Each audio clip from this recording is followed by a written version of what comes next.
Right, competing motivators and why they are so important.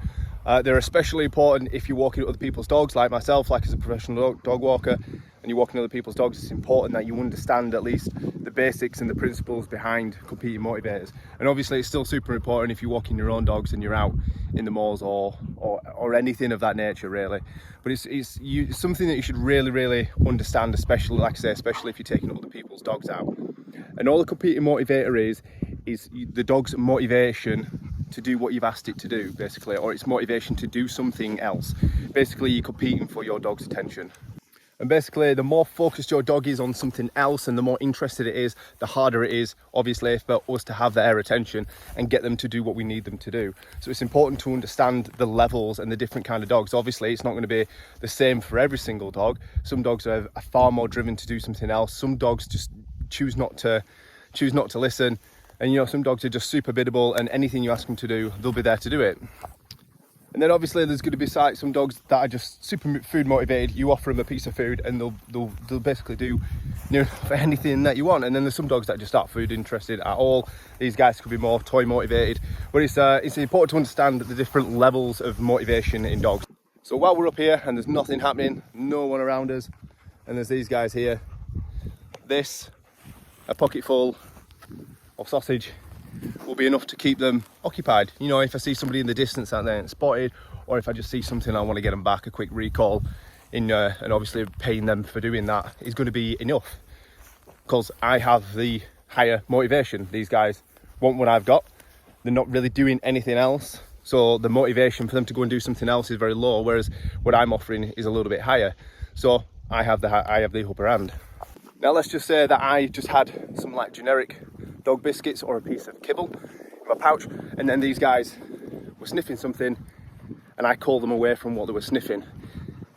If they are far more interested in what they're sniffing and not the kibble that I have to offer, there's a good chance that they'll either ignore me and just not do what I've asked, or they might just maybe make their way down back towards me slowly.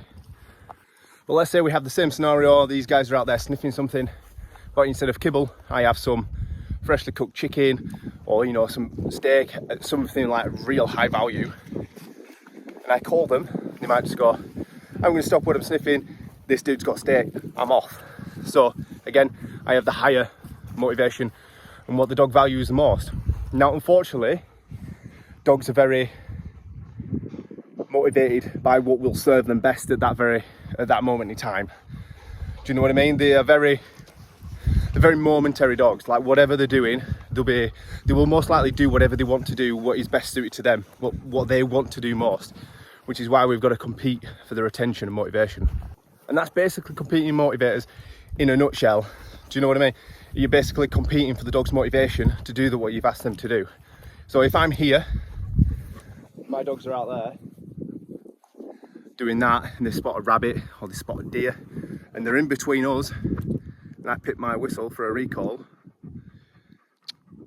unless they've been well conditioned to it, they've got to make a decision. Are they going to come back to me for what I have to offer because I've asked them to do it, or are they going to chase this running deer because it's just so much more bloody exciting than what I've got in my pouch? They're probably going to take the deer. But with my very own dogs, obviously I've done a lot of training, and training will counteract this. If you can get the dog more conditioned to a response, more instantaneous it will be then to do what you've asked them to do. So if I pick my whistle for a recall or call them, even if they have seen a deer, my dogs are more likely to come back, because we've done so much training and conditioning to get them to that place where they understand their role, they understand their job. Obviously I don't want them to chase the deer, but as a professional dog walker, when I'm walking other people's dogs, they may not have that same level of impulse control, they may not have that same level of connection with me, they may not fully understand what I'm asking them to do. Their recall may not be perfect, which is why we need to have something on us or in our arsenal to understand how the competing motivators work. And motivation will also work on how far away the deer or whatever it is that they're more interested in is. If it's fairly close to the dog, you know, talking a couple of meters, that motivation for them to chase that deer from that point is going to be real high, because it's super close. But if that deer is miles out there, but they've spotted it and they're not, you know, I've got more motivation because they haven't committed to going, it's too far away. That motivation for them to go off and do that has dropped. And it doesn't just have to be wildlife, it could be the motivation to go up and see another dog. I mean, you'll probably see it all the time when dogs are on lead. They just bounce around and they get excited and they start barking because they want to go across to see that other dog. Because going over and seeing that other dog across the street is far more motivating than just walking nicely with you, if the dog hasn't been taught its role, that is. And like I say, this is so important for professional dog walkers, because I know there are some dog walkers that do walk on the streets, so they should be very selective with the kind of dogs that they take on. They don't want a bunch of dogs that are all going to pull to another dog. Whereas I come up into the moors pretty much every day, so we go places, usually have good visuals, but I have to be selective about where I let them off. If I am concerned that there could be anything that's going to pop out, obviously you can't control the environment up here too much. There's going to be pheasant, rabbits and stuff like that. I do keep control of my dogs, and we do practice a lot of recall on our walks to try and keep them well conditioned to a response. But there will be many times, depending on the dog and the breed and its temperament, where you probably, if all you've got is food on you, there's a good chance that you'll lose the motivation battle. If they see another dog now just bolting past us, you know, are they going to stay because I've asked them to stay? Or are they going to chase the dog? What's more motivating to the dog? To chase this running dog? You know, or if they see a runner and stuff like that, you know, you've got to pick your battles with them and understand what each dog is going to be motivated by. Again, especially important if you're walking other people's dogs. And if you're unsure at all about the motivations or what they're more interested in or likely to do, just got to keep them on a lead for the most part. So I know my Sheppy back there, when we first got her as a rescue, she was super interested in running up to dogs, running up to people, deer, rabbits, everything, she would chase it. So we've done so much work and conditioning. We practice recall every single day, and we do a lot of impulse control stuff like that, and we've done a lot of training to get her to understand that I don't want her to go, so now we can walk off lead past dogs because we've created neutrality. But obviously that's not going to be the same for everybody's dog, you know, especially if you, like I say, you're walking other people's dogs, you're not going to have that level of control. For some dogs you might do, with some dogs you're not. The motivation for them to run off and see the other dog or person is going to be far greater than what you can offer at that time. So the absolute best way to decide on everything, whether or not the dog's going to be motivated and what you've got is a value, is to do everything basically on a sliding scale of 1 to 10. So like these sausages that I've got to my Labrador and my Sheppy back there, you know, they could be value to them like 6, 7 out of 10. But if a rabbit pops out of the grass, pew, for my shepherd, that'll probably be a 10 out of 10. So she may or may not go. But if you've got kibble and that's only a 4 out of 10, but the dog up in the distance there is a 6 out of 10, they're going to be more motivated to do the 6 out of 10 thing. Like I say, training and conditioning and stuff like that will all change these motivators and stuff like that. Even though that dog might have a blah, blah, blah, blah.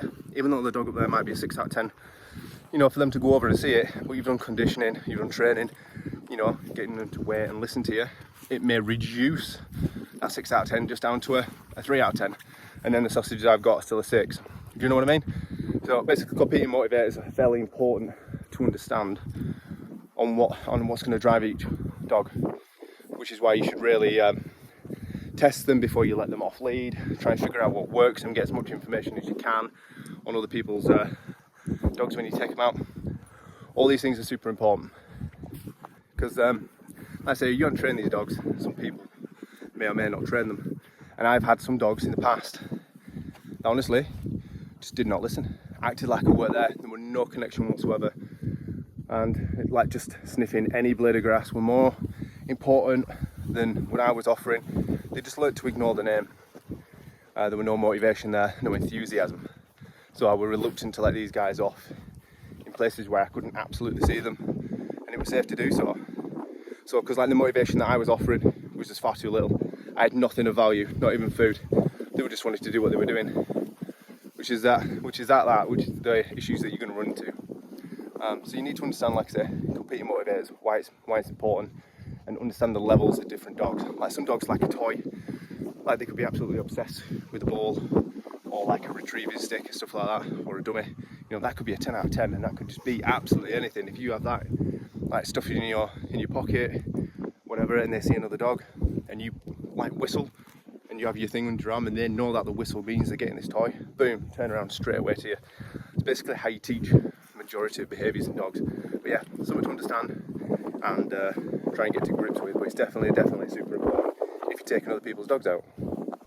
And just one more, like super important thing to mention, that the places where you go, whether or not it's new or old, will all change these motivation levels.